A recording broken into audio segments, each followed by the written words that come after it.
हमारे साथ जुड़े हैं।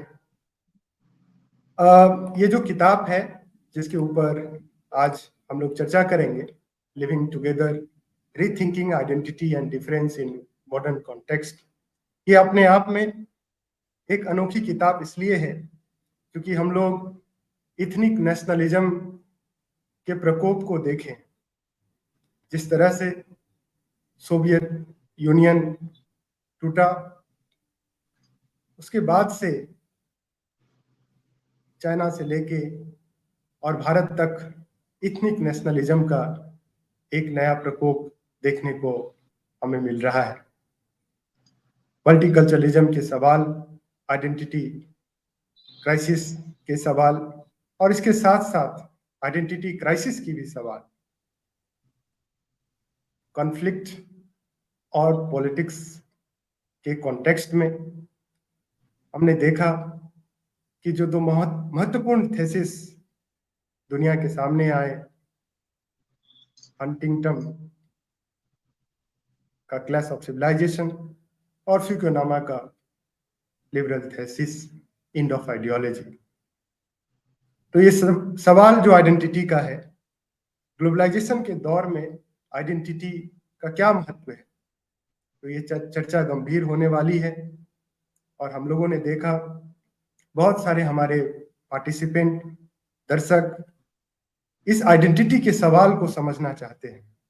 आइडेंटिटी के साथ साथ डिफरेंसेस स्टेट और ग्लोबलाइजेशन से कैसे कनेक्ट होता है, मॉडर्निटी के कॉन्टेक्स्ट में हमने समझने की कोशिश की और हमने पाया कि पोस्ट मॉडर्निज्म का एक नया दौर शुरू हो गया है। एंड ऑफ आइडियोलॉजी की बात होने लगी और इसका प्रभाव केवल व्यापक विश्व के स्तर पर नहीं, हमारे ग्लोबल पावर और लोकल पॉलिटिक्स पर भी देखने को मिला है। तो समय न लेते हुए हम डॉक्टर आलोक टंडन जी से निवेदन करेंगे कि वो अपना वक्तव्य दें। और हमारे तमाम साथी जो फेसबुक से देख व सुन रहे हैं, आप अपना महत्वपूर्ण सुझाव या कमेंट लिख करके हमें भेज सकते हैं और अच्छे कमेंट्स को हम लोग लाइव सेशन के दौरान शो करेंगे। बहुत बहुत धन्यवाद। आलोक जी से निवेदन है कि वो अपना उद्बोधन शुरू करें। बहुत बहुत धन्यवाद रणधीर गौतम जी कि इतनी जल्द 1 महीने के भीतर आपने मुझे अपने GSDS के पटल पर दोबारा आमंत्रित किया है और मेरी पुस्तक के बारे में मुझसे ही चर्चा करवा रहे हैं। तो थोड़ा सा ये आत्म प्रचार थोड़ा सा झिझक भी दे रहा है, लेकिन आत्म प्रचार का ये युग हो गया है और सब तो झूठ के प्रचार पे ही बहुत जोर है। तो इसलिए मैंने ये खतरा उठाया है, लेकिन मैं बहुत ज़्यादा अपनी पुस्तक के बारे में नहीं कह पाऊंगा और चाहूँगा कि लोग इसको खरीद के पढ़ें। जैसा कि आपने कहा, ये बहुत कीमती नहीं है, 300 रुपए की पुस्तक है और बहुत सामान्य अंग्रेजी भाषा में 150 पेज की है। तो मैं चाहूँगा कि इसको लोग पढ़ें, क्योंकि इसमें जो प्रश्न है वो आज के समय में, जैसा आपने कहा, वो बहुत ही प्रासंगिक है और ये हम सबके लिए सोचने का विषय है। ये जरूरी नहीं है कि हम विज्ञान के, साहित्य के या दर्शन शास्त्र के अध्यापक या विद्यार्थी हों। ये हमारे जीवन और जीवन के कहना चाहिए रोजमर्रा के जीवन और उसके भविष्य से जुड़ा है। और इसका एक संबंध तो पुराना है। सदियों से मनुष्य जो है वो इस पे प्रयोग करता आया है कि कैसे हम आपस में एक साथ शांतिपूर्ण ढंग से जी सकें। मुझे डॉक्टर शिपाल का एक कमेंट याद आता है जो उन्होंने पूना के वर्ल्ड फिलॉसफी मीट में अपने वक्तव्य में कहा था। वो बहुत बड़े साइंटिस्ट थे, CSIR के भी वो अध्यक्ष रहे थे, कि हमने सब कुछ सीख लिया है, चांद पे उड़ना पहुंचना सीख लिया है, हवा में उड़ना सीख लिया है, पानी में तैरना सीख लिया है, लेकिन अभी हमको मनुष्य को मनुष्य के साथ जीने की तमीज नहीं आई है। और आज हम देख रहे हैं कि हम उस तमीज में और पिछड़ते चले जा रहे हैं।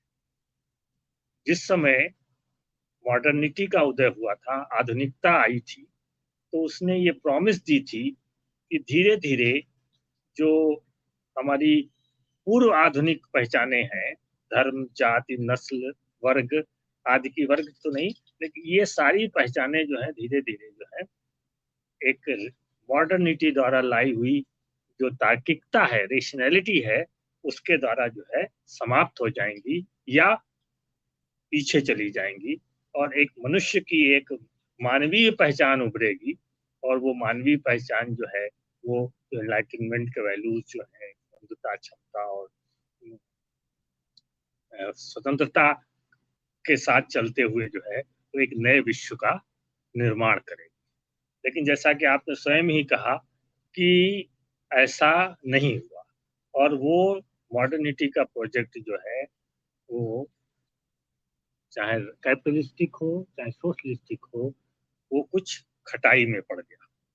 नतीजा क्या हुआ कि धीरे धीरे जो जो आधुनिकता और आधुनिक भूमंडलीकरण का विकास होता गया, त्यों तो हम देखते हैं कि दुनिया के समाजों में, देशों में एक तरीके का जो एथनिक, जातीय, धार्मिक और ये ये ये इस तरीके की जो पहचाने थी, उनका एक असर्शन और उनका एक बहुत तीव्र प्रतिक्रिया जो है हमारे सामने आती है। और वो प्रतिक्रिया जो है वो धीरे धीरे हमने देखा कि कहीं मूल तत्ववाद है, कहीं पुनरुत्थानवाद है, कहीं आतंकवाद के रूप में है, कहीं धार्मिक या कल्चरल राष्ट्रवाद के रूप में है, और आइडेंटिटी पॉलिटिक्स के रूप में तो हमको सब जगह ही दिखाई देती है। तो ऐसे में समस्या उठती है कि इस सारे फेनोमेना को कैसे समझा जाए, और यदि हम इसको समझ सकते हैं तो फिर क्या किया जाए। तो ऐसे में हमारे सामने कई तरीके की स्ट्रेटजीज सामने आती हैं, और वो सारी जो स्ट्रेटजीज हैं वो इस पुस्तक में चर्चा का विषय है। हमारे सामने पुरानी मेल्टिंग पॉट थ्योरी है, जो सर्वसमावेशीवाद के नाम से कह सकते हैं, बहुसंस्कृतिवाद है, मल्टीकल्चरलिज्म, अंतः संस्कृतिवाद है, इंटर कल्चरलिज्म, और परासंस्कृतिवाद है, ट्रांस कल्चरलिज्म। और ये सारी जो तरीके हैं जो सुझाए गए हैं विद्वानों द्वारा, ये सारे तरीके जो हैं वो हमारे सामने इस चुनौती का सामना करने के लिए रखे गए। लेकिन क्या ये सक्षम है? क्या इनसे इस समस्या का हल हो सकता है, या इनमें कौन सा तरीका जो है वो सबसे अधिक इस कार्य में मदद कर सकता है? ये भी इस पुस्तक में मैंने विवेचन करने का प्रयत्न किया है। लेकिन इसके पहले ये बहुत जरूरी था कि हम ये समझ को विकसित करते कि वास्तव में जो आइडेंटिटी है, अस्मिता से हमारा तात्पर्य क्या है। ये अस्मिता जो है वो दी हुई होती है या इसकी हम निर्माण करते हैं, इसमें कोई चयन की भी भूमिका होती है। यह भी सवाल है कि व्यक्तिगत अस्मिता और जातीय अस्मिता में क्या संबंध है।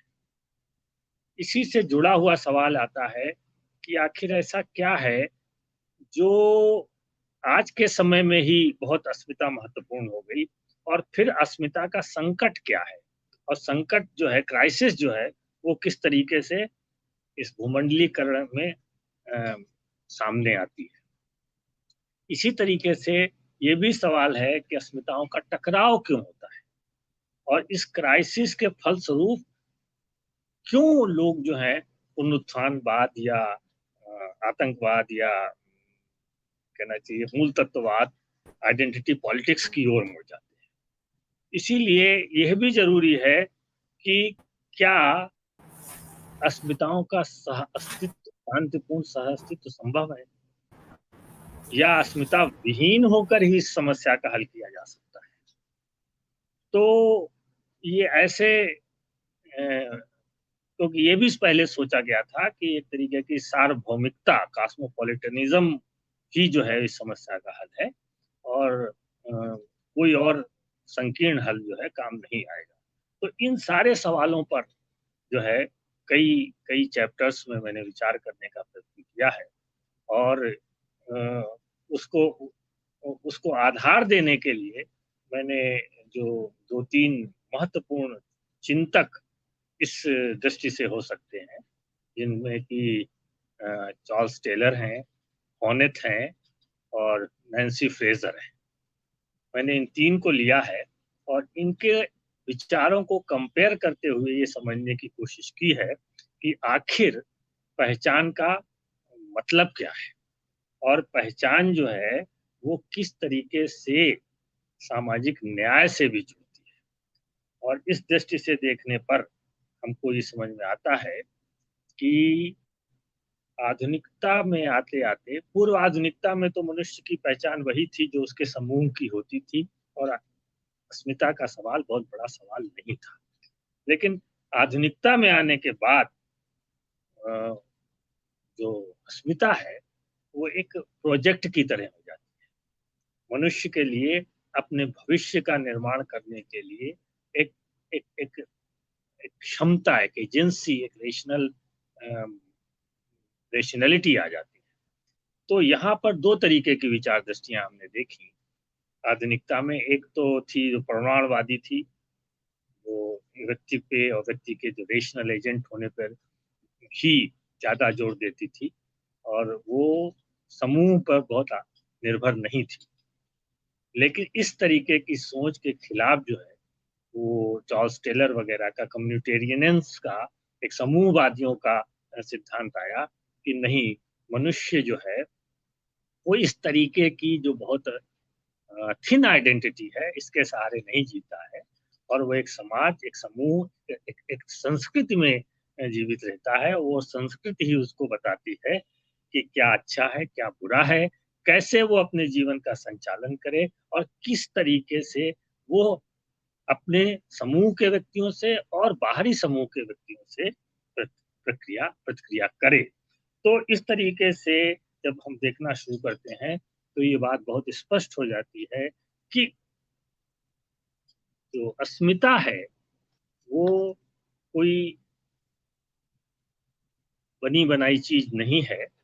ये एक तरीके का सामाजिक कंस्ट्रक्ट है, और इस कंस्ट्रक्ट के लिए जो उसकी अपनी कमिटमेंट है, अपनी डिज़ायर्स हैं, अपने कल्चर के जो मूल्य हैं, ये सब बहुत ही, और सिग्निफिकेंट जो अदर्स हैं, उनका जो राय है, ये सब बहुत ही ज़्यादा महत्वपूर्ण होती है।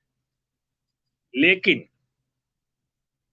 इसकी इसके इसके पैरेलल जो व्याख्या रही है, वो एक तरीके की सार तत्ववादी व्याख्या है, जहाँ ये मान के चला जाता है कि अस्मिता जो है वो सदा एक सी बनी रहती है। तो मैं समझता हूँ कि इस पे अभी हम आगे और कल्चर के संबंध में विचार करते समय विचार करेंगे, क्योंकि अस्मिता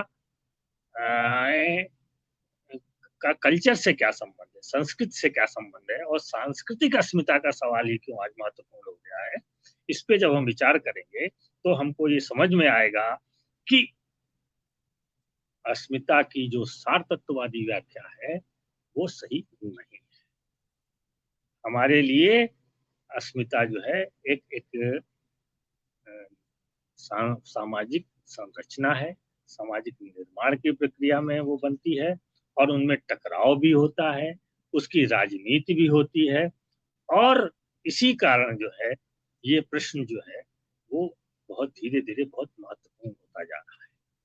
ज़्यादा विस्तार में न जाकर मैं ये कहना चाहूँगा कि मैंने जो सैद्धांतिक फ्रेमवर्क इस पुस्तक में अपनाया है, उसमें मैंने नैन्सी फ्रेज़र को प्रधानता दी है।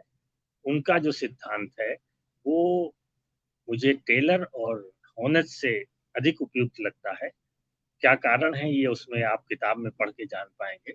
लेकिन मुझे लगता है कि जो उनका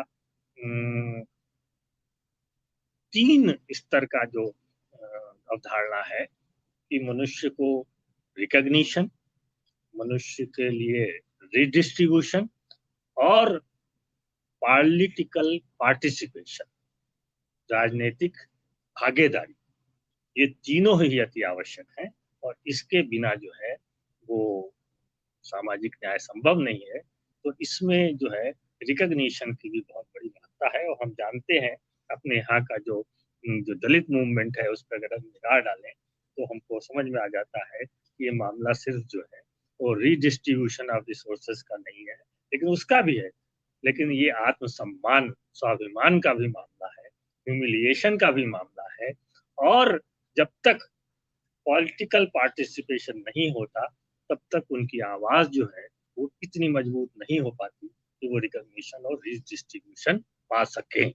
तो इसलिए मुझे लगा कि ये जो तीन खंभों वाली जो ये फ्रेजर के फ्रेमवर्क है थ्योरेटिकल, ये ज्यादा उपयुक्त है इस बात को समझने के लिए।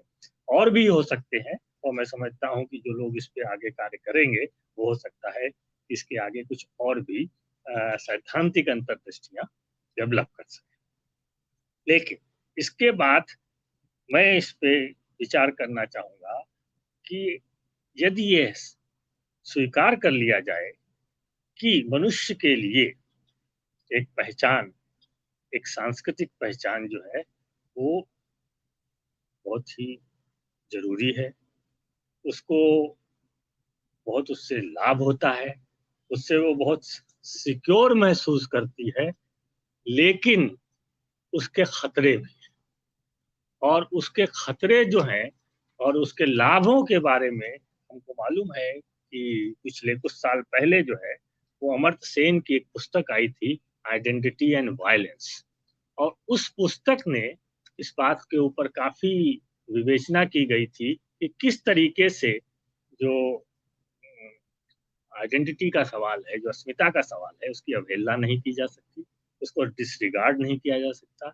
उसके बेनिफिट्स से इनकार नहीं किया जा सकता, लेकिन जब वो एकमात्र प्राइमरी सिंगल डोमिनेटिंग आइडेंटिटी बन जाती है तो वो हिंसक टकराव को जन्म देती है और उससे बचने की बहुत सख्त जरूरत है। अमर सेन ने जो सुझाव दिया वो ये था कि हर मनुष्य की सामाजिक जीवन में कई पहचानें होती हैं। वो मंदिर जाता है तो भक्त होता है, वो ऑफिस जाता है तो क्लर्क होता है, वो बाजार में जाता है तो क्रेता होता है, दुकान पे बैठता है तो विक्रेता होता है। इस तरीके से मनुष्य जो है मल्टीपल आइडेंटिटीज में जीता है और कोई एक आइडेंटिटी जो है, कोई एक पहचान जो है उसकी प्राइमरी सिंगल पहचान नहीं होती। इसलिए मनुष्य को इन सभी में जो है जीना चाहिए और किसी एक को प्राइमरी मानकर नहीं चलना चाहिए। लेकिन मैं उनके इस मत से सहमत नहीं हो पाया, और इसलिए सहमत नहीं हो पाया जब मैंने पाया कि जब आइडेंटिटी क्राइसिस आती है, जब कहीं दंगा फसाद होता है, जब कहीं अस्मिताओं में टकराव होता है, जब कहीं युद्ध की स्थिति बनने लगती है, तो ऐसे में लोग जो है, मनुष्य जो है, वो अपनी किसी पुरानी रेशियल, धार्मिक, जातीय अस्मिताओं की ओर मुड़ के उससे चिपक जाते हैं और उसको कस के पकड़ लेते हैं, क्योंकि उसकी जड़ें उसके अवचेतन में इतनी गहरी होती हैं कि उस संकट के समय उसको वही सहारा देती है।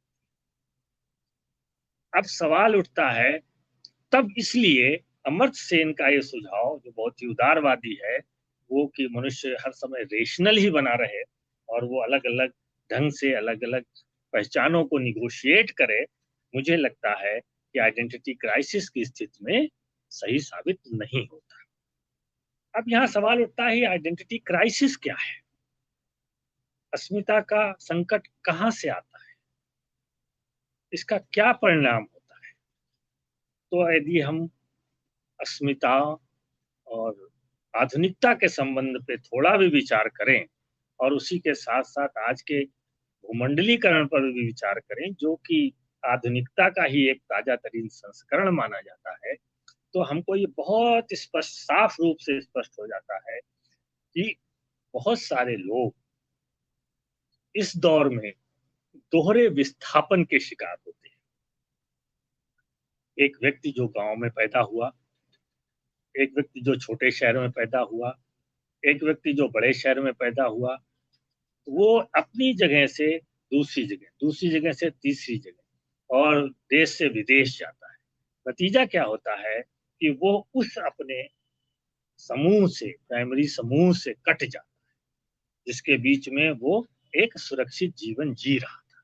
साथ ही साथ वो उस समूह की उन मान्यताओं से, उन मूल्यों से भी कट जाता है जो उसके जीवन को जीने का एक दिशा देते थे।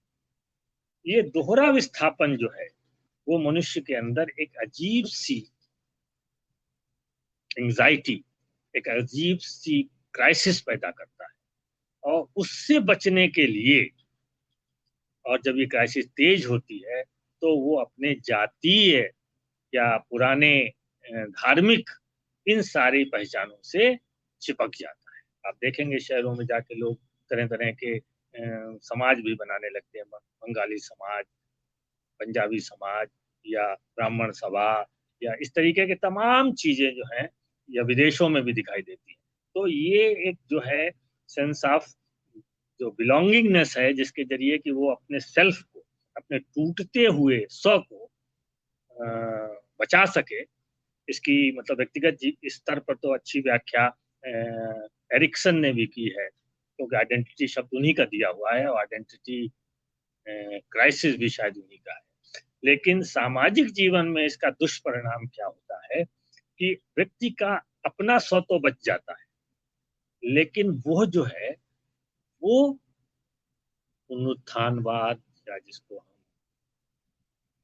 मूल तत्ववाद या नेशनलिज्म, कल्चरल नेशनलिज्म कहते हैं, या आइडेंटिटी पॉलिटिक्स, इसका वो शिकार, क्योंकि उसको लगता है कि मेरे लिए अब जो है मुक्ति का मार्ग इसी के जरिए।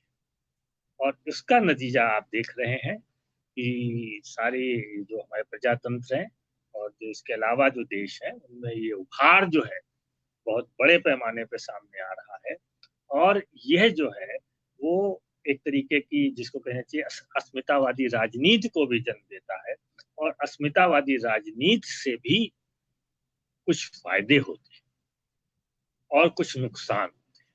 अस्मितावादी राजनीति में वो लोग जो मार्जिनलाइज्ड हैं, जो सताए हुए हैं, जिनका कोई वॉइस नहीं थी, जैसे दलित हैं, स्त्री हैं, एलजीबीटी हैं, तमाम तरीके के ऐसे वर्ग हैं जो अपने को अपनी आइडेंटिटी के अराउंड जो है संगठित करते हैं, आवाज उठाते हैं, संघर्ष करते हैं और किसी भी डेमोक्रेसी या किसी भी शासन सत्ता से अपने लिए कुछ सुविधाएं प्राप्त करते हैं और हो सकता है कि वो सत्ता में भागीदारी भी करते हैं। तो इस तरीके से एक तरीके की जो आइडेंटिटी पॉलिटिक्स है वो धीरे धीरे जो है वो जो पुरानी मार्क्सियन ढंग की जो वर्ग राजनीति थी उसको रिप्लेस कर देती है। और इसी के साथ एक एक नए समाज को बनाने का स्वप्न भी जो है वो चूर चूर हो जाता है। क्योंकि आइडेंटिटी पॉलिटिक्स का छोटा सा उदाहरण अगर हम लें, तो दलित राजनीति में आइडेंटिटी पॉलिटिक्स ने काफी दूर तक रिजर्वेशन से लेके बहुत सारे सुविधाएं जुटाई।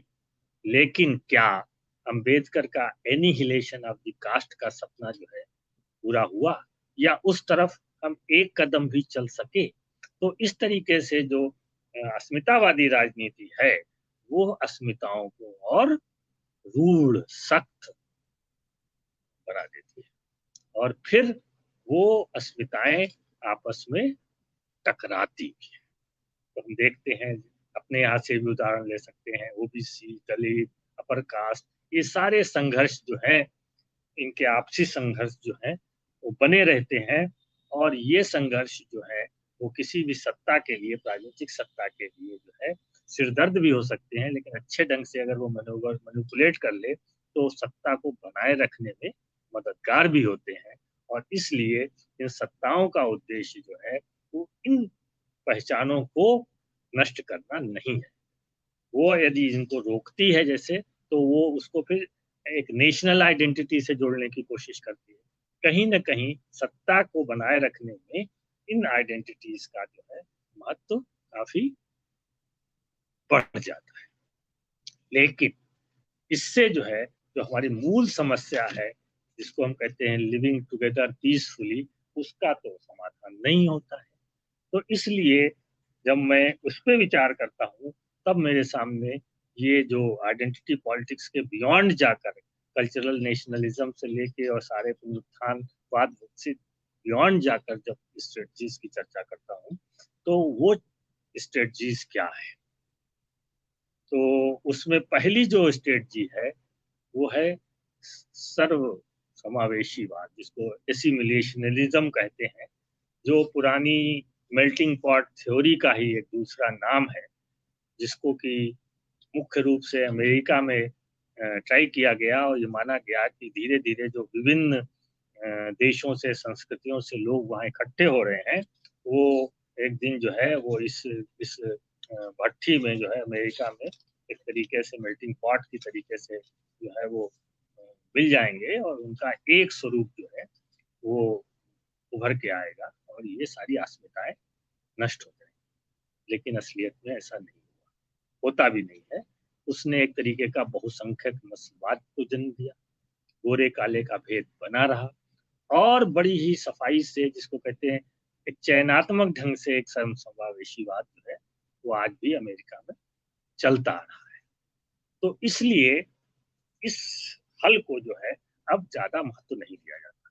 हाँ, इसकी आलोचना जो है वो बहुत महत्वपूर्ण है, क्योंकि इसका एक दूसरा रूप भी था। वो ये था कि ये सार्वभौमिक मनुष्य की अवधारणा जिसकी चर्चा मैंने पहले की, एक बहुत ही thin conception of human nature पर आधारित था और ये माना जाता था कि ये समान मानवीय नागरिक अधिकारों के साथ जब इस ह्यूमन आइडेंटिटी का, मनुष्य की इस पहचान का मेल होगा, तो एक सर्वसमावेशीवाद जो है पनपेगा और इसीलिए वो जो है वो एक तरीके की विभिन्नता, डाइवर्सिटी का नकार करता है। लेकिन दिक्कत ये है कि संसार में इस तरीके का सार्वभौमिक मनुष्य, जो सिर्फ सार्वभौमिक मनुष्य हो, वो पाया नहीं जाता और वो हमेशा एक थिक आइडेंटिटी में जीता है और ये थिक आइडेंटिटी जो है वो केवल चेतना नहीं है, जैसे कि हमारे भारतीय दर्शन में मनुष्य की पहचान सिर्फ चेतना से की जाती है, लेकिन उससे कोई भी सामाजिक समस्या का हल आसानी से नहीं निकलता दिखाई देता है। तो ये चेतनावादी जो दृष्टि हो जाती है, ये जो है वो हमको कोई भी एक तरीके का प्रैक्टिकल रिजल्ट नहीं दे पाती और एक ऐसी राष्ट्रवादी संस्कृति पनपती है, जो कि एक जो बहुसंख्यक वर्ग के वर्चस्व को जो है वो वैधता देती है। तो इसलिए ये सर्वसमावेशीवाद जो है, मेल्टिंग पॉट थ्योरी जो है, वो उपयुक्त नहीं दिखाई देती। इसका परिणाम ये हुआ कि विश्व में एक दूसरे तरीके का सिद्धांत पनपा और जिसको हम आज बहुसंस्कृतिवाद के नाम से जानते हैं और पिछले कुछ साल पहले तो ये बहुत फैशन में भी था कि हर जगह बहुसंस्कृतिवाद पर हम सेमिनार सुनते थे, आते जाते थे और ऐसा लगता था कि अब समस्या का हल हो गया। बहुसंस्कृतवाद की विशेषता यह थी कि इसने भिन्नता को स्वीकारा कि मनुष्य जो है वो कल्चरली जो है वो एक दूसरे से भिन्न होते हैं और साथ ही साथ ये एक बहुलतावादी धारणा भी थी और इसने ये ज्यादा यथार्थवादी भी थी कि इसने ऐसा कोई आदर्श नहीं रखा कि जिसमें सारी संस्कृतियां जो है वो विलीन हो जाएं, लेकिन इसकी अपनी और इसने आगे बढ़कर उन अल्पसंख्यक लोगों की संस्कृति को बचाने के लिए कानून बनाए और हमने देखा कि कनाडा वगैरह में इस तरीके का बड़ा विशद प्रयोग हुआ और इसके जरिए जो है वो अल्पसंख्यक वर्गों को सुरक्षा अधिकार प्राप्त हुए, लेकिन इसकी अपनी समस्या है। इसकी समस्या सबसे बड़ी ये थी कि ये समाज में विभाजन को बल देता है और इसमें किसी तरीके की समाज में एक रूपता लाने का कोई प्रोजेक्ट है नहीं। इसका नतीजा ये है कि जो जो जो जो सोशल कोहेजन है वो पनप नहीं पाता। किसी भी व्यापक इशू पर, चाहे नेशनल हो चाहे इंटरनेशनल हो, कोई एकता नहीं बन पाती। इसके अलावा एक बड़ी तीखी आलोचना ये है कि जब अलग अलग समूहों को वैधता प्रदान हो जाती है तो उसमें जो वर्चस्वशाली जो लीडरशिप होती है वो हावी हो जाती है और वो अपने अंदर के जो भीतरी अंतर विरोध हैं, विभाजन हैं, जैसे स्त्रियां हैं, उनकी ज्यादा परवाह नहीं करती। तो नतीजा क्या होता है? सामाजिक न्याय जो है वो इस रिकॉग्निशन के चक्कर में पीछे रह जाता है। तो यहीं पर जो है हम टेलर की जो रिकॉग्निशन की थ्योरी है उसकी आलोचना को व्यवहारिक रूप से समझ सकते हैं। अब सवाल यहाँ पे एक और भी आता है जो उसके भी आगे जाता है कि यदि ये अलग अलग सांस्कृतिक समूह वैधता पाए हुए हैं, पहचान है, लेकिन यदि ये आपस में टकराते हैं तो फिर क्या रास्ता है? और एक बड़े इसके जो थिंकर हैं विल किमलिका, वो भी ये मानते हैं कि कुछ ऐसे सांस्कृतिक टकराव हैं जिनका कि कोई भी हल संभव नहीं होता और फिर अंत में ये कबीलों के बीच युद्ध का रूप धारण कर लेता है। और ये कबीलावाद जो है वो केवल एक देश तक सीमित नहीं है।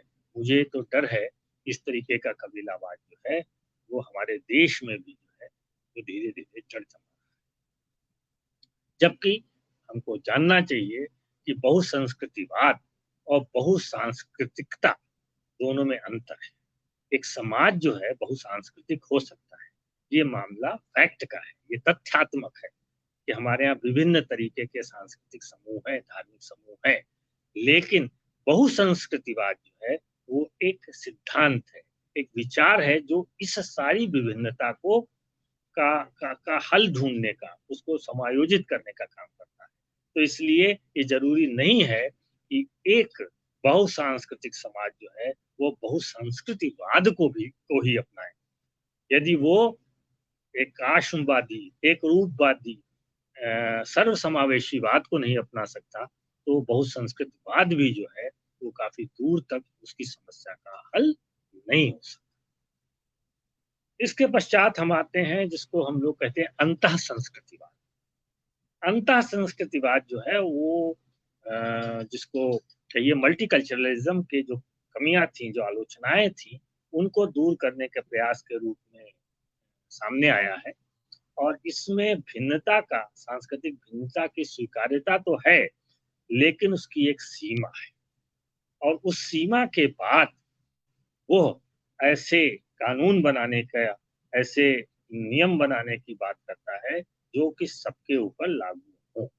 लेकिन इसमें जो है वो आपसी संपर्क, आपसी संप्रेषण और समानता के आधार पर ही कार्रवाई करने की बात की जाती है और इसको बहुत ही लचीला बना के एक स्थानीय और एक व्यवहारिक दृष्टि से जो है वो चीजों को जो है हल करने का कोशिश की जाती है। तो ये एक तरीके का प्रेगमेटिक तरीका है जो जो असीमित बहुसंस्कृतिवाद और जिसको कहते हैं कठोर नागरिकतावाद जो है बीच का कोई एक विकल्प तलाशता है।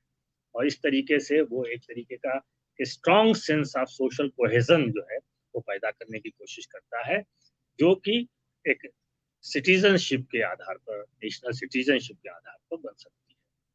अब सवाल ये है, इसीलिए वो मल्टीकल्चरलिज्म के तरीके से किसी भी सांस्कृतिक समूह में जो बुराइयां हैं उनकी आलोचना करने से भी नहीं कतराता और उनको एलिमिनेट करने के लिए कानून बनाने का भी पक्ष लेता है। साथ ही साथ वो भिन्नता की स्वीकृति के साथ साथ भिन्नता की भागीदारी और उसका प्रबंधन भी करना चाहता है। लेकिन इसके साथ प्रबंधन में क्या है कि वो हस्तक्षेप भी मानता है। तो जब तक उसका उसमें हस्तक्षेप नहीं होगा, तो ये जो सारा बहुसंस्कृतिवाद में जो बहुतेरी जो संस्कृतियां हैं, ये संस्कृत समूह जो है वो आपस में टकराएंगे और ये किसी तरीके की शांति को भंग कर देंगे, एक समाज में कोहेशन नहीं रह जाएगा। तो इसका काम क्या है? ये एक नई नागरिक संस्कृति का निर्माण करना चाहिए और जो अल्पसंख्यक समुदाय हैं उनको और बहुसंख्यक समुदाय को एक एक समान भविष्योन्मुख उद्देश्य के लिए जो है वो एकजुट करने की बात करते हैं। तो इसमें कुछ विशेषताएं तो साफ दिखाई दे रही हैं। ये बहुसंस्कृतवाद से कुछ आगे की बात है। ये भी मानता है कि संस्कृतियां जो है वो केवल अलग अलग बंद डिब्बों में नहीं है, ये इनकी आपस में अंतःक्रिया होती है और इनके बीच का एक शेयर्ड स्पेस भी है। लेकिन इनके साथ भी कुछ दिक्कतें हैं। क्यों? क्योंकि फिर भी यदि टकराव होता है तो फिर अंतः संस्कृतिवाद के पास किस तरीके का विकल्प है? और वो जहां वो शेयर करना चाहते हैं, जहां वो व्यवहारिक होकर संपर्क करना चाहते हैं, जहां वो एक संप्रेषण करना चाहते हैं, वो इंटरफेस कहाँ है? जहां संस्कृतियां आपस में इस तरीके की प्रक्रिया अंतःक्रिया करें और अगर करने खड़ी हो तो वही समस्या आती है जो इंटरफेथ या अंतः धार्मिक सद्भाव वाली जो जितने भी प्रयत्न होते थे उनके सामने आती कि कौन किसको रिप्रेजेंट करेगा। कैसे ये तय होगा कि ये एक कौन सा नेतृत्व है जो किसी एक जातीय समूह को, एक सांस्कृतिक समूह का नेतृत्व कर सकता है और उसकी बात जो है सब स्वीकार भी करें। तो इसलिए ये बात फिर खटाई में पड़ जाती है और इससे भी ज्यादा बड़ा कारण ये है जब हम संस्कृत के शक्ति संरचना से संबंध को समझने की कोशिश करते हैं तो हमको समझ में आ जाता है कि ये सारी अंतःक्रियाएं जो हैं वो समाज में जो राजनीतिक शक्ति संरचना है उसके द्वारा निर्धारित होती है और इसलिए जब तक उसको नहीं संभाला जाता तब तक ये सारी अंतःक्रिया की और इंटरकल्चरलिज्म की बातें जो हैं सिर्फ बातें ही रह जाती हैं, क्योंकि अगर उसकी नीयत में खोट है तो अंतः सांस्कृतिक डायलॉग, प्रक्रिया, अंतःक्रिया आदि संभव ही नहीं हो पाते, शुरू ही नहीं हो पाते। तो जो जिसको कहते हैं कि डायलॉग एमंग होराइजन्स हैं, जो बड़े थिंकर्स गैडामर कहते हैं, वो संभव नहीं हो पाता, वो केवल शब्दों में रह जाता है।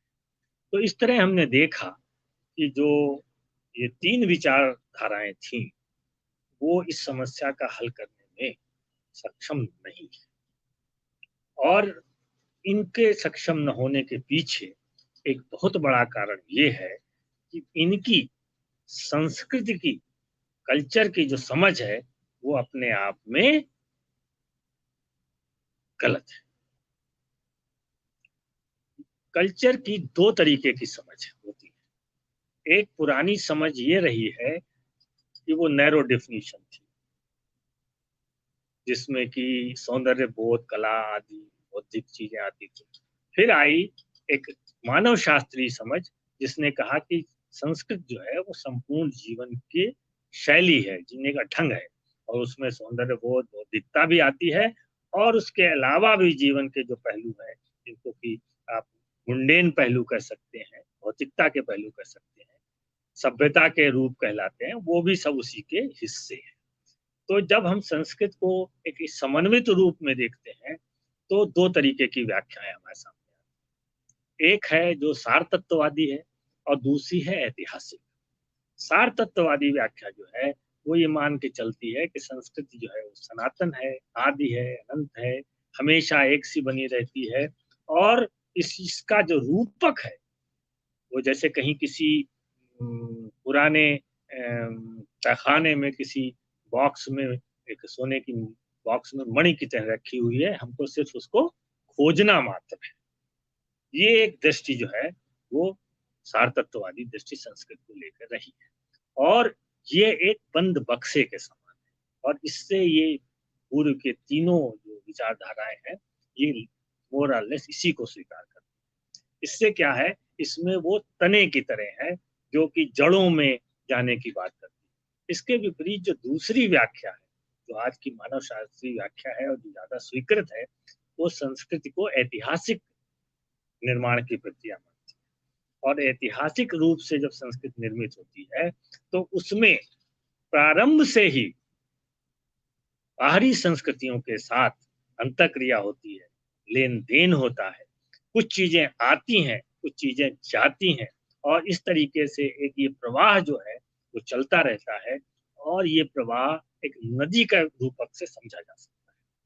तो संस्कृत को आप पेड़ का तना मानेंगे या नदी का रूप की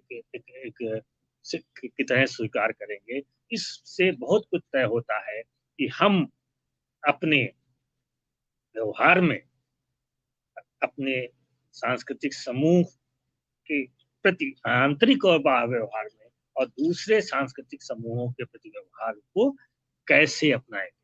क्योंकि ये जो कल्चर का जो कंसेप्ट है, ये केवल डिस्क्रिप्टिव कंसेप्ट नहीं है, ये एक ऑपरेटिव कंसेप्ट भी है। यदि हम मानते हैं कि संस्कृति सार तत्ववादी होती है, तो हम उसके सार तत्व की व्याख्या करके उसको किसी भी तरीके से बचाने की कोशिश करेंगे, उसको जस्टिफाई करेंगे। लेकिन यदि हम मानते हैं कि संस्कृत जो है नदी के प्रवाह के समान है, तो फिर हम आत्मनिरीक्षण करेंगे, उसकी आलोचना करेंगे, उसका क्रिटिसिज्म करेंगे, और उसको बेहतर बनाने के लिए प्रयत्न करेंगे। पहली दृष्टि जो है वो पीछे की ओर देखती है, दूसरी दृष्टि जो है भविष्योन्मुख है। वो ये नहीं मानती कि मनुष्य वो है जो था, वो ये मानती है कि मनुष्य वो है जो होगा। तो ये एक एक एक जैसा कहना चाहिए कि मौलिक भेद है संस्कृत की समझ का। और जब हम इस तरीके की समझ जो गैर सार तत्ववादी है, जिसमें किसी किस्म का सनातन शब्दों का उपयोग नहीं होता, तो हमारे सामने जो है समस्या थोड़ी बदल जाती है। और जब इसका हम नकार करते हैं, तो हमारे सामने परासंस्कृतिवाद की जो अवधारणा है, जो विचार है, उसका रास्ता खुलता जाता है। ये अवधारणा बहुत नई नहीं है, लेकिन इधर इसका विकास जो है वो कुछ थिंकर्स हैं, जैसे वुल्फगैंग वेल्स वगैरह हैं। वो वैसे तो 1940 में फर्नांडो ओरिटिस ने ही दे दिया था, लेकिन वो कहते हैं कि कल्चर की ये पुरानी परंपरागत अवधारणा जो है वो डिस्क्रिप्टिवली अनसर्विसेबल है, और इससे ज्यादा वो डेंजरस है। अब ये सब बातें हम अपने ही समाज को आज निगाह में रखें, तो हमारे समझ में आएगा कि किस तरीके से हमारी संस्कृति को परिभाषित करने का प्रयत्न चल रहा है। और थोड़ा सा अगर हम और जाएं, तो हमको दिनकर की जो पुस्तक है संस्कृत के 4 अध्याय, उसके ऊपर निगाह डालें तो बहुत साफ स्पष्ट हो जाएगा। जबकि वो कहते हैं कि हमारी संस्कृत की जो 4 अध्याय हैं, एक आर्यों के समय का है, दूसरा बौद्धों के समय का है, तीसरा मुगलों के समय का है, चौथा जो है ब्रिटिशर्स के आने के बाद का है। तो इस तरीके से जो हमारी संस्कृति है वो एक के बाद एक तहों से निर्मित हुई है। तो ये जो संस्कृत का स्वरूप है, ये एक तरीके का संस्कृत का मिश्र स्वरूप, हाइब्रिड स्वरूप है। और यदि हम ध्यान दें तो हमको बहुत साफ दिखाई देगा कि हमारे रहन सहन, खान पान, सोच, सभी में तमाम दूसरी संस्कृतियों का जो है स्वरूप आज से नहीं, हमेशा से रहा है। और जिन लोगों को थोड़ा सा इस पे एतराज हो, वो उनको मैं थोड़ा सा एक कोटेशन देना चाहूंगा, जो कि किसी मतलब ऐसे व्यक्ति का नहीं है, ऐसे व्यक्ति का है जो बहुत ही समादृत है। डॉक्टर हजारी प्रसाद द्विवेदी लिखते हैं कि देश और जाति की विशुद्ध संस्कृति केवल बात की बात है, सब कुछ में मिलावट है, सब कुछ अविशुद्ध है, शुद्ध है तो केवल मनुष्य की दुर्गम जिजीविषा। इसी बात को भगवत शरण उपाध्याय कहते हैं कि संस्कृत विशेष की कल्पना शायद खरी समीक्षा में अवैज्ञानिक सिद्ध होगी, वस्तुतः संस्कृत एक देशी नहीं है, अंतरदेशी, अंतरजातीय, अंतः सामाजिक है। संस्कृतियों के स्वावलंबन का कोई अर्थ नहीं होता, उनके अंतरावलंबन मात्र की वैज्ञानिकता ही सिद्ध है और ग्राह्य है। ये दो विद्वान जो भारतीय जो हिंदी के और इतिहास के बड़े विद्वान हैं, उनकी मैं आपको ये संस्कृत के बारे में जो उनका निर्णय है वो बता रहा हूँ। तो यही बात जो है वो परा संस्कृतवाद में और उभर कर सामने आ रही है। क्यों? क्योंकि भूमंडलीकरण के दौर में ऐसा हुआ है कि लोग अब बहुत तेजी से इधर से उधर जा रहे हैं, बहुत तेजी से नहीं जा रहे हैं, तो भी सूचना प्रौद्योगिकी के जरिए उनका दूसरे संस्कृतियों के प्रति जो है वो ओपननेस हो रही है, उनकी जानकारी हो रही है, और इस कारण जो है वो अपने संस्कृतियों के अलावा भी दूसरी संस्कृतियों के साथ के सामने खड़े हैं, उनसे इंटरेक्ट कर रहे हैं, उनसे लड़ झगड़ भी रहे हैं। तो अब सवाल ये है कि हमारी संस्कृतियाँ जो है, जो हमारी संस्कृति उभर के आ रही है, वो एक तरीके की हाइब्रिड संस्कृति, मिश्रित संस्कृति है, जो इतिहास में भी थी, लेकिन तब उतना स्पष्ट नहीं थी, क्योंकि कालखंड लंबा होता था जब धीरे धीरे परिवर्तन होता था। ये तो सही है कि आलू टमाटर सब बाहर से ही आया है। तो सवाल ये है कि अगर हम कल्चर को विशुद्ध और एक रूप ढंग से परिभाषित करना बेमानी है, तो फिर हम को क्या करना? क्या हम उस तरीके का जो कॉस्मोपॉलिटनिज्म है, जो सार्वभौमिकतावाद है, उसकी ओर लौट जाएंगे? क्या हमारी कोई अपनी संस्कृति नहीं होगी? मिश्र संस्कृति का क्या मतलब सिर्फ घालमेल ही है? मित्रों, ऐसा नहीं। आधुनिकता जो है वो संस्कृत पे प्रश्न उठाती है। आधुनिकता जो है डाइवर्सिटी को जस्टिफाई करती है, लेकिन आधुनिकता जो है वो ये नहीं कहती कि संस्कृत के जो तत्व उपादेय हैं उनको भी आप छोड़ दें। तो जो ये मिश्र संस्कृति उभर रही है, इसमें इसका एक तत्व जो है वो ग्लोबल है, नो डाउट। ग्लोबल का मतलब कोई अलग से ग्लोब नहीं है। अगर आप अमेरिका की संस्कृति के टच में है तो उसका प्रभाव ज्यादा होगा, अगर आप ब्रिटिश हैं या यूरोप में है या साउथ कोरिया में है तो उनका असर एक दूसरे पे अवश्य। लेकिन इसका एक दूसरा तत्व जो है वो लोकल है, जिसमें आप पले हैं, बड़े हैं, रचे हैं, और जिसमें आपने अपना जीवन मूल्यों का निर्माण किया है। अब सवाल ये है कि ये चयन की प्रक्रिया से एक समन्वय की जरूरत है कि आप एक ऐसा जाल संजाल बनाएं जिसके कि कुछ तत्व जो है लोकल हैं और कुछ तत्व ग्लोबल। इसको हम एक रूपक से समझ सकते हैं, जैसे कि हम एक स्वेटर की बुनाई को ले लें तो उसमें कुछ जो रेशे हैं, कुछ उनके रंग के रेशे हैं वो एक तरीके के होते हैं, कुछ दूसरे तरीके के होते हैं, और उन सबको मिलाकर एक डिजाइन बनती है। तो वो डिजाइन जो है वो दूसरे की पूरी तरह नकल नहीं होती, लेकिन वो न तो केवल पुराने संस्कृति से निर्मित होती है और न केवल वो बाहरी संस्कृति के प्रभाव से निर्मित होती है। तो ये वैश्विक और स्थानीय तत्वों का जो ये मेल है, इससे एक नए तरीके की भिन्नता का निर्माण होता है। एक भारतीय जो कि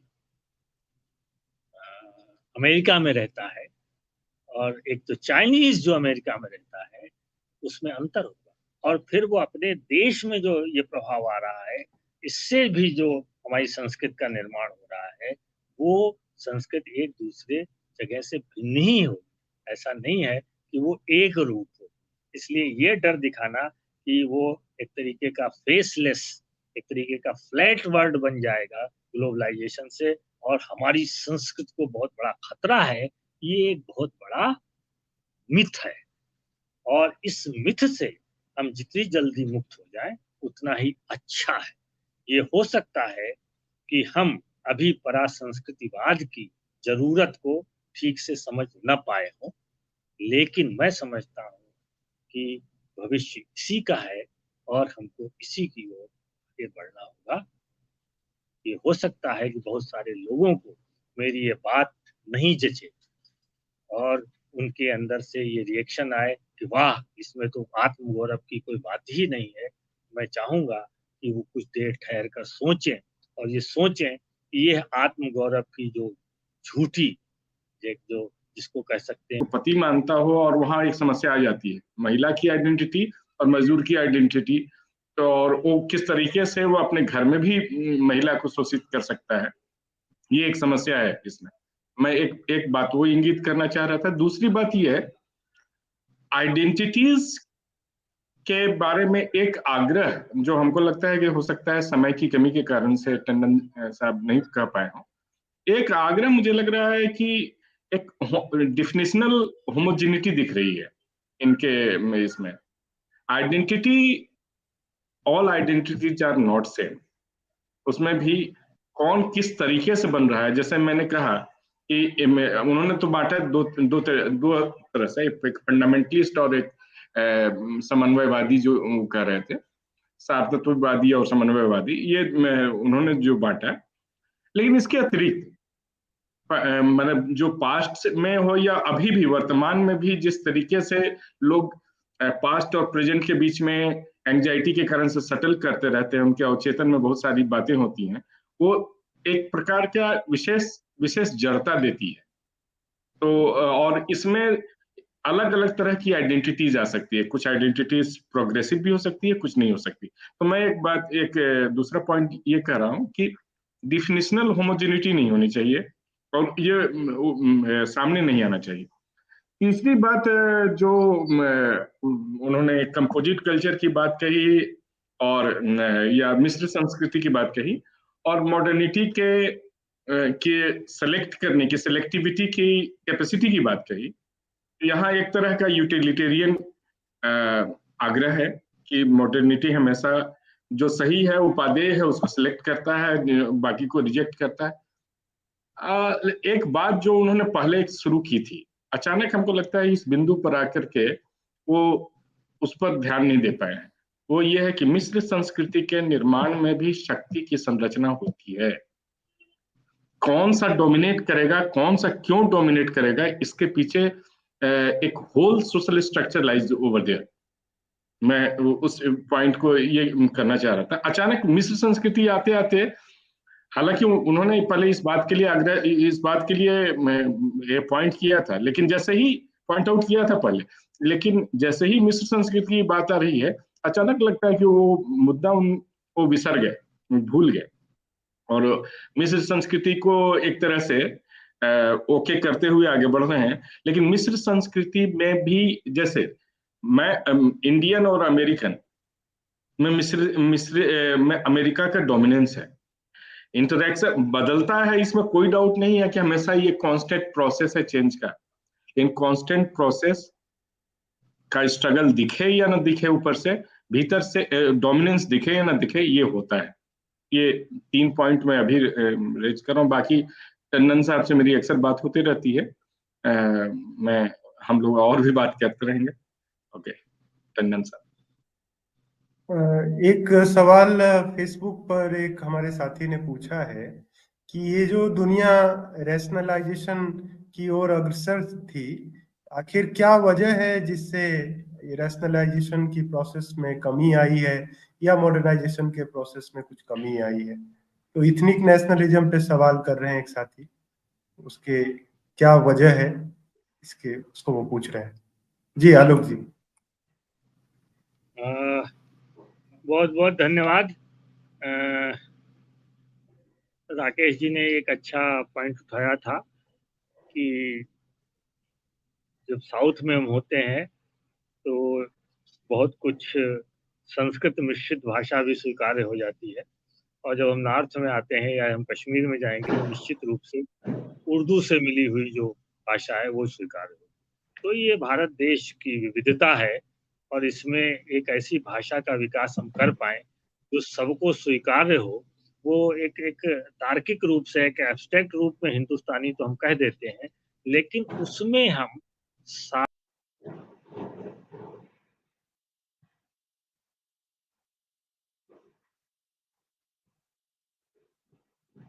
समय शब्दों की, प्रत्ययों की और उनको नामांकित करने की समस्या आती है। हमारे ऐसे लोग या धर्मेंद्र जी या जो भी हिंदी में लिखते हैं, वो ये जानते हैं कि जब हम कई बातें अंग्रेजी में पढ़ते हैं या दूसरी भाषाओं में पढ़ते हैं और उसका हिंदी में तर्जुमा करना चाहें तो हमारे सही बात। सामने शब्द ढूंढना बहुत ही कठिन काम होता है।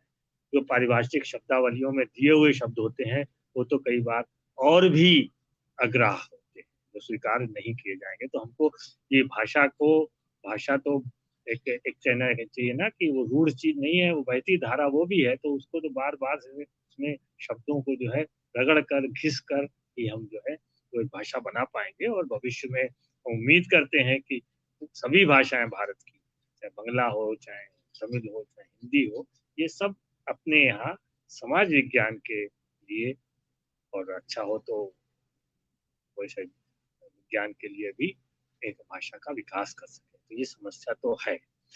लेकिन जो उनका प्रश्न था कि अस्मितावादी राजनीति का भविष्य क्या होगा, तो अस्मितावादी राजनीति का भविष्य जो है मेरी दृष्टि में अभी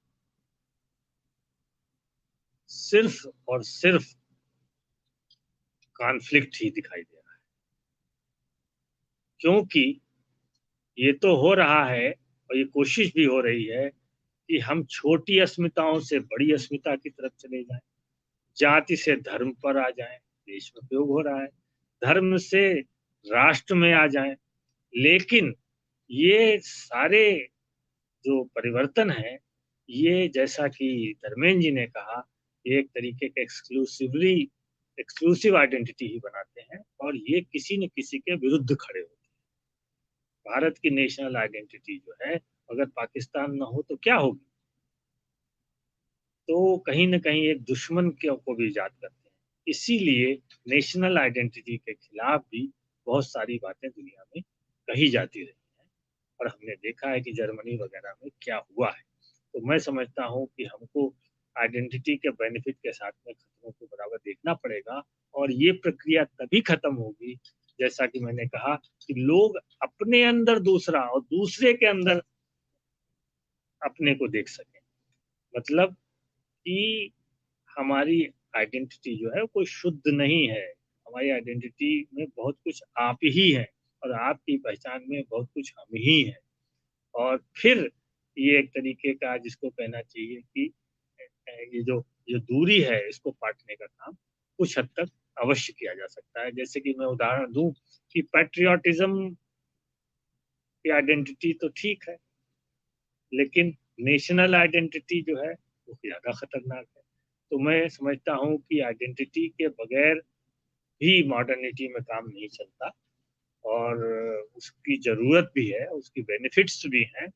लेकिन उसको ही यदि हम सामाजिक राजनीतिक लाभों के लिए एक राजनीतिक करने के लिए इस्तेमाल करते रहेंगे तो उसका भविष्य जो है सिर्फ कॉन्फ्लिक्ट ही होगा। हमें उसके बियॉन्ड जाकर जो है राजनीति हम कर पाएंगे, तब इन आइडेंटिटीज का शमन शरण हो पाएगा। मैं नहीं समझता कि मैंने पूरा उत्तर दिया है, लेकिन ये एक अच्छा प्रश्न है और ये आगे हमको सोचना पड़ेगा क्योंकि हमने यदि इसके पीछे हम गए तो फिर वही मूल तत्ववाद, पुनरुत्थानवाद और कल्चरल रेशनलिज्म इसी के शिकार हो जाएंगे। तो इसके मुकाबले जो है आप कह सकते हैं कि अस्मितावादी राजनीति फिर भी बेहतर है, लेकिन वो एक न्यायपूर्ण समाज पूरी तरह बना सकेगी, ये एक प्रश्न बना ही रहेगा। जैसा कि हमारे धर्मेंद्र भाई ने कहा कि ये उनका जो आरोप है मेरे ऊपर, ये सही है कि मैंने कुछ जल्दी भी की और कुछ चीजें उनके लिए किताब पढ़ने के लिए भी छोड़ दी हैं। ऐसा कुछ नहीं है कि डिफिनेशनल होमोजेनिटी है आइडेंटिटी में।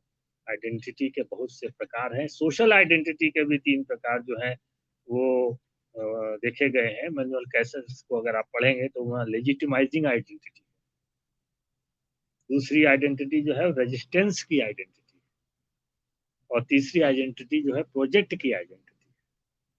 तो इसमें जो है वो रेजिस्टेंस और प्रोजेक्ट की आइडेंटिटी तो बहुत दूर तक प्रोग्रेसिव भी हो सकती है, और लेजिटिमाइजिंग आइडेंटिटी के बारे में सोचना पड़ेगा कि वो किस चीज को लेजिटिमाइज कर रहे हैं। तो आइडेंटिटी का जो व्यापक विमर्श है वो इस तरीके का कोई होमोजिनिटी की बात नहीं करता, और मैं समझता हूँ कि ऐतिहासिक रूप से भी जब हम देखते हैं कि एक मल्टीकल्चरल सोसाइटी में एक एक एक एक एक कल्चरल ग्रुप के अंदर कितनी कितनी विभिन्नताएं हैं। क्या क्या क्या जो हिंदू नॉर्थ का है, जो पंजाब का है, जो कश्मीर का है, जो साउथ का है, जो बंगाल का है, वो सब क्या एक ही है? नहीं, शब्द एक होने से उनमें उसके अंतर को, विभिन्नता को छुपाया नहीं जा सकता। तो डाइवर्सिटी जो है इंटरनल भी है और एक्सटर्नल भी है, और इसके फायदे भी हैं। जो लोग कहते हैं कि डाइवर्सिटी को समाप्त कर दिया जाए और एक रूप और एकाश्म संस्कृति का निर्माण हो, मैं समझता हूँ वो मनुष्य की जो संभावनाएं हैं उनको काटते हैं। क्योंकि जब अलग अलग दृष्टिकोण के लोग होते हैं तो मनुष्य जीवन की जो प्रस्फुटन के जो रूप होते हैं वो भी अलग अलग होते हैं, और कोई भी संस्कृति, कोई भी सांस्कृतिक समूह ये दावा नहीं कर सकता कि मनुष्य का श्रेष्ठतम जो है वो उसी में उपलब्ध हो। तो इसलिए हम बहुत कुछ दूसरों से सीख सकते हैं, और उसको सिर्फ हम और वे के रूप में देखने के बजाय हम उनको हम के रूप में देखेंगे, और अपने और उनके बीच में एक सेतु बना सकेंगे, और ये देख पाएंगे कि बहुत कुछ हमने पहले ही उनसे लिया है और बहुत कुछ उन्होंने हमसे पहले लिया। तो ये एक संस्कृत की जो एक गलत समझ है, उससे अगर हम निकल जाएं तो मैं समझता हूँ कि ये बहुत लाभप्रद होगा। लेकिन ये बिल्कुल सही है कि पावर की भूमिका बहुत महत्वपूर्ण है, और पावर हमेशा अपने को लेजिटिमाइज करने के लिए संस्कृत का जो प्रारूप गढ़ने का प्रयत्न करती है, उससे हम बहुत दूर तक विभ्रम में पड़ जाते हैं। देखिए ये शब्द भी आ गया, उसको क्या कहें, कंफ्यूजन में पड़ जाते हैं या भ्रम में पड़ जाते हैं।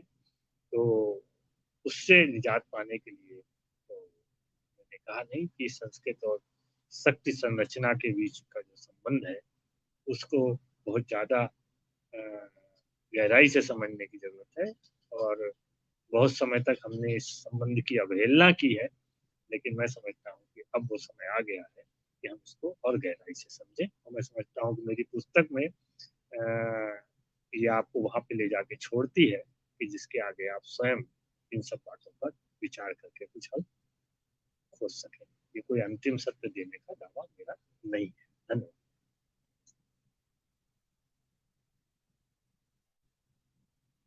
बहुत बहुत धन्यवाद। और समय भी हो गया है 1 घंटे 30 मिनट। ये व्याख्यान बहुत ही इंटरेस्टिंग रही, और खासकर विद्यार्थियों के लिए जो आइडेंटिटी के सवाल को समझना चाहते हैं, और मल्टीकल्चरलिज्म, ग्लोबलाइजेशन, इन सब के असर के बीच संस्कृति का क्या योगदान होता है आइडेंटिटी को गढ़ने में। और आपने बहुत जिज्ञासा पैदा किया है, और हम चाहेंगे कि आपका ये जो किताब है उसकी गहरी और अच्छी समीक्षा जल्द से जल्द आए। तो साथियों, आज हमने डॉक्टर आलोक टंडन जी के मदद से आइडेंटिटी एंड डिफरेंस को मॉडर्न कॉन्टेक्स्ट में कैसे समझा जाए, और जो क्वेस्ट है ह्यूमन सोसाइटी का लोग एक सह अस्तित्व का संस्कृति कैसे बने, क्लास ऑफ सिविलाइजेशन के डिस्कोर्स से हम लोग बाहर कैसे निकले, और वी और अदर्स के बीच जो एक तरह से गैप बढ़ते जा रहा है उसको हम कैसे दूर करें।